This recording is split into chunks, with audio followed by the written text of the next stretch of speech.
అక్క నమస్తే. అక్క నమస్తే అన్న. తెలంగాణ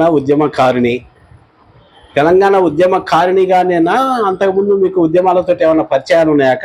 ఇంకా వేరే ఏమన్నా ఉద్యమాలు చేసినారా? లేదన్నా, తెలంగాణ ఉద్యమమే. నేను తెలంగాణ ఉద్యమంలో కాకతీయ యూనివర్సిటీ నుంచి రాష్ట్ర వ్యాప్త ఉద్యమం చేశాను. ఆ టైంలో నేను న్యాయశాస్త్రంలో నేను విద్యను అభ్యసిస్తున్నాను. అక్క ఇప్పుడు న్యాయశాస్త్ర విద్య అయిపోయిందాక? నాది 2009 నుంచి 12 కాకతీయ యూనివర్సిటీలో నా న్యాయ విద్య అయిపోయింది. నేను ఇప్పుడు అడ్వకేట్ గా కూడా ప్రాక్టీస్ చేస్తున్నాను 12 సంవత్సరాలు. ఏ కోర్టులక?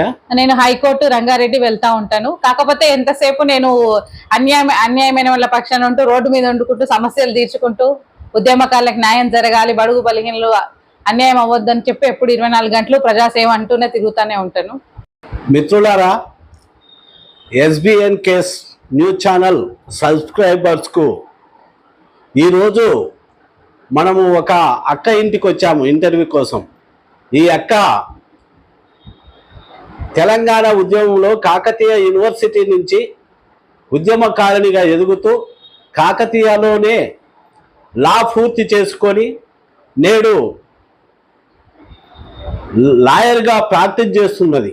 ప్రాక్టీస్ చేసుకుంటేనే అదే ఉద్యమ స్వభావంతో ఇంకా ప్రజలను చైతన్యం చేయటానికి, సామాజిక ప్రజల కష్టసుఖాలను ఎప్పుడు కనిపెట్టుకుంటూ ఆమె ఉద్యమాలలో భాగమవుతూనే తిరుగుతుంది. అందులో భాగంగానే తెలంగాణ ఉద్యమకారుల ఆకాంక్షల వేదిక నుంచి ప్రస్తుతానికి పనిచేస్తున్నది. అందువలన ఆ అక్కను ఇప్పుడు ఏ విధంగా ఉంది ఉద్యమకారుల ఆకాంక్షల వేదిక అనే విషయం పైన చిన్న చర్చ పెడదామని వచ్చాము. అక్కతో చిన్న ఇంటర్వ్యూ. రేపు 16వ తారీఖు ఏదో మీటింగ్ ఉందని కూడా తెలిసింది. దాన్ని దృష్టిలో పెట్టుకొని అక్కను చిన్న ఇంటర్వ్యూ లాగా చేద్దామని వచ్చాము. ఆలోచించండి మిత్రులారా. అక్క నమస్తే. అక్క నమస్తే అన్న.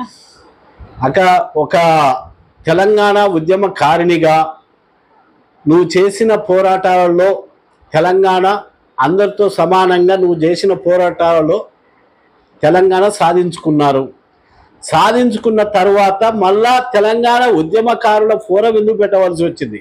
తెలంగాణ వచ్చింది, తెలంగాణ ప్రజలే రాజులైనరు, తెలంగాణ పోరాటంలో ఉన్న వాళ్ళే మంత్రులైనరు, ఏలుతున్నారు. మళ్ళా తెలంగాణ ఉద్యమకారుల ఆకాంక్ష వేదిక ఎందుకు పెట్టవలసి వచ్చింది? అసలు ఆకాంక్షలు అంటే ఏమిటి అన్న? తెలంగాణ ఏర్పడిన మాట వాస్తవం. మన అందరి ఉద్యమకారుల పోరాటాలు, కళాకారుల పాటలు, అమరవీరుల త్యాగాలతోనే ఏర్పడిన తెలంగాణలో ఎంతమంది అమరవీరుల కుటుంబాలకు కానీ ఎంతమంది ఉద్యమకారులకు న్యాయం జరిగింది? కేసీఆర్ గారి ప్రభుత్వము తెలంగాణ ఉద్యమకారులతోనే రాష్ట్రాన్ని ఏర్పరచుకొని ఎంతమంది తెలంగాణ ఉద్యమకారులకి బతుకునిచ్చిండు? పదవులలో ఎవరున్నారు? తెలంగాణ ఉద్యమంలో ఉరికిచ్చి కొట్టినోళ్లను తీసుకొని మాది పూర్తి ఫక్తు రాజకీయ పార్టీగా మాది అని చెప్పేసి ఎవరెవరైతే మమ్మల్ని ఉరికించి కొట్టినోళ్లను తీసుకొచ్చుకొని ప్రభుత్వం ఏర్పాటు చేసుకున్నాడు. సరే, అది రాజకీయ పార్టీ. ఉద్యమం వేరు, రాజకీయం వేరన్నారు. ఉద్యమానికి కొట్లాటకు పనికొచ్చిన ఉద్యమకారులు పదవులలో పాలనలో ఎందుకు పనికి రాకుండా పోయినరు? అదే విషయం గురించి మేము పలుమార్లు అడిగినాము, చర్చలు పెట్టినాం, ధర్నాలు చేసినాం, గొడవలు చేసినాం. అటు తిరిగి తెలంగాణ ఉద్యమకారులకు న్యాయం జరగలేదు. అసలు సిసలైన నికార్సైన ఉద్యమకారులకు న్యాయం జరగలేదన్నది ఇప్పటికీ 100% నిజమైన విషయం. ఇది అందరికీ తెలిసిన విషయమే. ఎవరెవరో కొసరు ఉద్యమాలు చేసిన వాళ్ళకో లేకపోతే ఆయనకు జయగొట్టిన వాళ్ళకి పదవులు ఇచ్చుకుంటూ వాళ్ళు ఏదో మేము ఉద్యమకారులకు న్యాయం చేసినామని చెప్పేసి అరకొర వ్యక్తులకు చేస్తూ అమరవీరులలో సగం మందికి మాత్రమే న్యాయం చేసినాడు. ఇట్లాంటి పరిణామాలలో తెలంగాణ ఉద్యమకారుల గుర్తింపు, గౌరవం ఎక్కడ పోయింది? పదవుల దాకా ఎందుకు? గుర్తింపు, గౌరవం కోసమే తెలంగాణ ఉద్యమకారుల ఆకాంక్షల వేదిక పనిచేస్తా ఉంది. ప్రతి క్షణం ఉద్యమకారుల గురించే పరితపిస్తా ఉన్నాం మేము. అంటే తెలంగాణ ఉద్యమకారులుగా గుర్తించాలంటే కొత్తగా వచ్చిన ప్రభుత్వము పోలీసు కేసు ఉన్న వారిని తెలంగాణ వాదులుగా గుర్తించి వారికి ఒక ఐడి కార్డు ఇస్తామని చెప్పింది. దీని మీద మీ అభిప్రాయం ఏందక్క? స్వాగతించాం మేము. ఎందుకంటే తెలంగాణ ఉద్యమకారులను మేము గుర్తిస్తాము, 250 గజాల స్థలం ఇస్తామన్నారు రాహుల్ గాంధీ గారు యూత్ డిక్లరేషన్ లో. మేము జూన్ 2 తెలంగాణ దినోత్సవం రోజున మాకు ఐడెంటిటీ కార్డులు కూడా ఇస్తామన్నారు. మంచి విషయం. వాళ్ళు చెప్పిన ప్రకారంగా మొదటి ప్రక్రియగా పోలీస్ కేసుల క్రైటీరియా మాత్రం తీసుకున్నారు. మరి పోలీస్ కేసుల క్రైటీరియా అనే దగ్గరికి ఇక్కడ వచ్చేసరికి చాలా మందికి ఇబ్బందికర విషయం అయిపోయింది. ఎందుకంటే తెలంగాణ ఉద్యమంలో ప్రజాస్వామ్యయుతంగా పోరాడిన బ్యాచ్ ఉంది. ఆ రకంగా ముందు వరుసలో కొట్లాడుతుంటే వెనకాల రాళ్ళు ఇచ్చిన వాళ్ళు ఉన్నారు. ఆ రకంగా 1969 ఉద్యమకారులు ఉన్నారు. కొందరి మీద కేసులు ఉన్నాయి, కొందరి మీద కేసులు లేవు. కొందరు ప్రజాస్వామ్యయుతంగా మా ఉద్యోగాలు పోతే రేపటి రోజున మేము చదువుకునే పిల్లలము, మేము చదువుకొని గవర్నమెంట్ ఉద్యోగాలు తెచ్చుకుంటే మా మీద పోలీస్ కేసులు ఉంటే రేపు మాకు ఉద్యోగాలు రావన్న ఉద్దేశంతో రకరకాలుగా ఎవరికి తోచిన దాంట్లో వాళ్ళు ప్రాణాలు పణంగా పెట్టి వాళ్ళ శక్తిని అన్ని పెట్టి చేసినారు. సరే, ఒక రకంగా పోలీస్ కేసుల్ని ఫస్ట్ క్రైటీరియా కనుక తీసుకుంటే మరి సెకండ్ క్రైటీరియా కింద సంఘాలుగా చేసిన వాళ్ళని వీళ్ళు గుర్తిస్తాము అట్లాంటి విధానాలు అయితే ఏమి చెప్పలేదు. మేము అందుకనే అట్లా ఉద్యమకారులను పూర్తి స్థాయిలో గుర్తించడానికే కమిటీ వేయాల్సిందిగా కూడా మేము ప్రభుత్వాన్ని విజ్ఞప్తి చేస్తున్నాము. ఉద్యమకారులను గుర్తించడానికి ఒక కమిటీ వేస్తే ఆ కమిటీ వివిధ సంఘాలుగా, ఉద్యమం 15 ఏళ్ళు అయింది, ఎప్పుడో పాతబడి పోలేదు. ఆ సంఘాలుగా, కుల సంఘాలుగా, వివిధ విద్యార్థి సంఘాలుగా, వివిధ ఉద్యోగ సంఘాలుగా చేసిన వాళ్ళు ఆయా వాళ్ళని ఉద్యమకారులను గుర్తించి నిజమైన ఉద్యమకారులకు న్యాయం జరిగేలా చేయాలన్నది మేము కోరుకుంటున్నాము.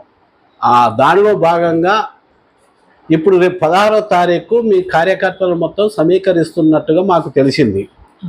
అయితే ఇప్పుడు ఈ వీడియో ద్వారా మీరు తెలంగాణ ఉద్యమకారుల ఆకాంక్షల వేదిక సభ్యులను ఆకాంక్షించే సామాన్య ప్రజలకు మీరు ఏ విధంగా పిలుపునిస్తున్నారు? తెలంగాణ ఉద్యమకారుల ఆకాంక్షల వేదిక అన్నది గత 5-6 సంవత్సరాలుగా మేము ఉద్యమకారుల గురించి ప్రయాణం చేస్తూనే ఉన్నాము.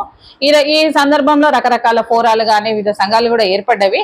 కాకపోతే ఏంటంటే పూర్తి స్థాయిలో నిజమైన ఉద్యమకారులకు న్యాయం జరగాలనే ఉద్దేశంలో మేము వరంగల్లో మీటింగ్ అట్లా పెడుతూ వచ్చినాం. ఇప్పుడు ఆల్రెడీ కొత్త ప్రభుత్వం ఏర్పడింది. ఈ కొత్త ప్రభుత్వం ఉద్యమకారులకు న్యాయం చేస్తా అని చెప్పింది 100 రోజులు అనింది.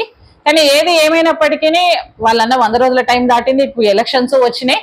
ఏదేమైనా మరొక్కసారి ఉద్యమకారులకి మీరు ఇస్తా అన్న హామీలు, మేము ఇప్పటికే నష్టపోయిన టైం పీరియడ్ 15 సంవత్సరాలు, ఇంకెన్నేళ్ళు నష్టపోవాలి, ఇక నష్టపోకూడదు. నిజమైన ఉద్యమకారులందరికీ మీరు అన్న హామీలు నెరవేర్చాలన్న ఉద్దేశంతోనే ఉద్యమ గొంతుకులందరినీ ఏకం చేసి మరొక్కసారి మా ఆశలు, మా ఆకాంక్షలు, ఉద్యమకారులకు గౌరవం, గుర్తింపే మా మెయిన్ ఎజెండా.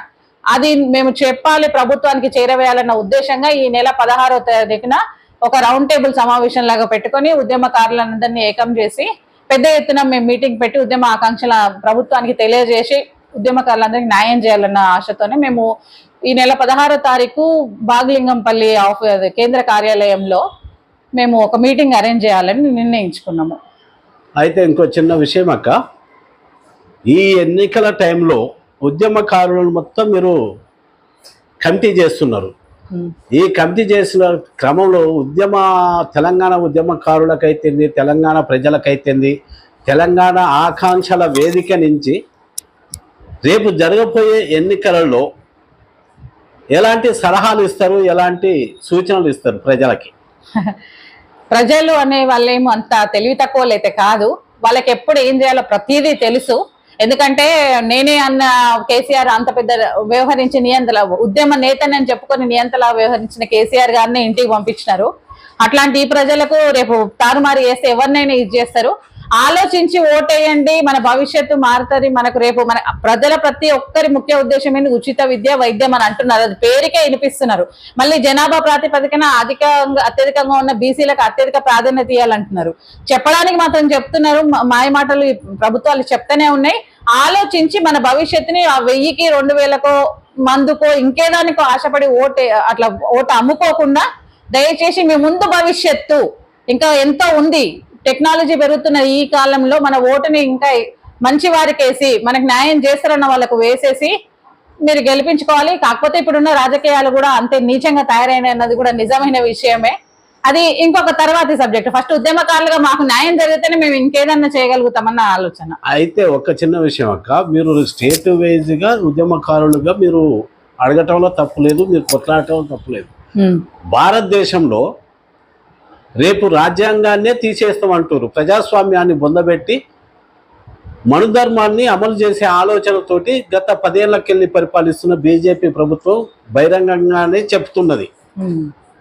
కొంతమంది మంత్రులు అట్లా. దీని మీద మన లాంటి వాళ్ళు, ఇట్లా సీఎం లాంటి వాళ్ళనేది అంటేనే వాళ్ళ మీద కేసులు పెడుతుంది. మళ్ళీ ఇది తప్పుడు కేసులని, తప్పుడు ప్రచారం చేస్తుండని.